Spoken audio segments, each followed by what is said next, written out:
Il est évident que chaque médecin du sport a plus ou moins d'affinités selon les sports. Il y en a qui vont préférer les sports de voile, il y en a qui vont préférer la natation, d'autres les sports de combat.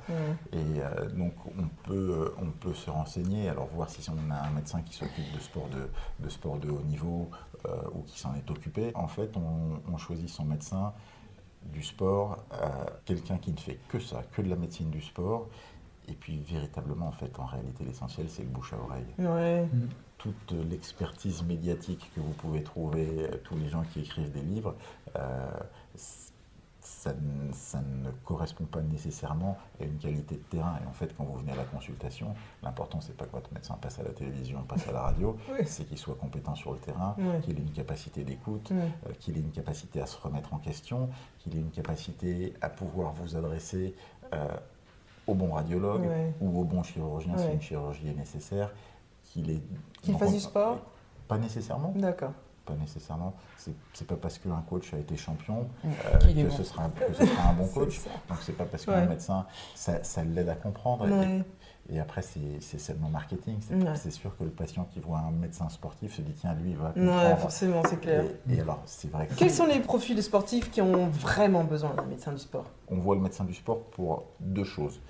Soit pour faire de la prévention, D'accord. c'est un petit peu le but du certificat médical d'aptitude, Ouais. soit pour faire des soins. Et qu'est-ce qu'on voit énormément? J'y reviens, le cœur du métier, c'est la traumatologie. Il faut avoir conscience qu'un tendon qui fait mal, c'est pas forcément directement lié au sport. Le sport ne peut être qu'un révélateur. On a toutes les pathologies inflammatoires rhumatologiques ou des problèmes de toxicité médicamenteuse. Et il faut savoir y penser. D'accord. Est-ce grave si on n'a pas de médecin du sport et qu'on Non. fasse du sport de façon intensive? Non, c'est pas grave. Mhm.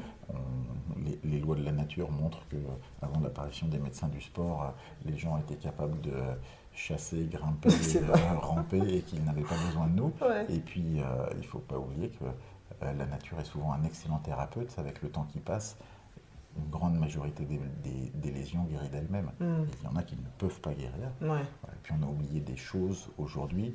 Euh, c'est que le temps est un facteur important à la guérison. Mm. On ne peut pas maigrir de 10 kilos C'est vrai, en 2 semaines. Mm. Et il y a un temps de cicatrisation qui est incompressible. Dans quel cas de santé un médecin du sport peut-il dire il est temps d'arrêter, de faire une pause?